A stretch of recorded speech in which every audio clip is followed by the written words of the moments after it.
Votre véhicule pourrait être équipé d'essuie-glaces à capteur de pluie. Le système actionne automatiquement les essuie-glaces et règle la vitesse de balayage en fonction de l'intensité de la pluie et de la vitesse du véhicule. Ce levier permet de contrôler les essuie-glaces.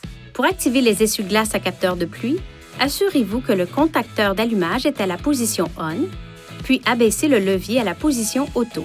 Les essuie-glaces effectueront un balayage. Tournez cette bague afin d'augmenter ou de réduire la sensibilité du capteur de pluie. Veuillez noter que même s'il commence à pleuvoir, les essuie-glaces pourraient ne pas se mettre en marche immédiatement si la pluie ne tombe pas directement sur le capteur de pluie. Pour désactiver le système, relevez le levier à cette position. Pour sélectionner une vitesse de balayage constante, abaissez le levier à la position lente ou rapide.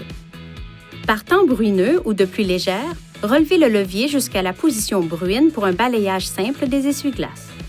Pour nettoyer le pare-brise, tirez le levier vers vous et maintenez-le en place. Le pare-brise sera aspergé de lave-glace et les essuie-glaces balayeront le pare-brise plusieurs fois avant de s'arrêter. L'essuie-glace s'activera toutes les 3 secondes environ, pendant un certain temps pour essuyer l'eau ou le lave-glace sur le pare-brise qui se sont écoulés sur le pare-brise.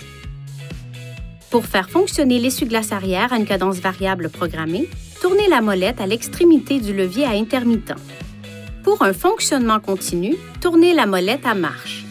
Tournez la molette jusqu'à la position arrêt pour arrêter l'essuie-glace arrière. Pour nettoyer la lunette, poussez et maintenez le levier. La lunette sera aspergée de lave-glace et l'essuie-glace la balayera automatiquement plusieurs fois avant de s'arrêter. Veuillez consulter le manuel du conducteur pour obtenir des renseignements importants concernant la sécurité et les limites du système et pour en savoir davantage au sujet de son utilisation et de ses caractéristiques.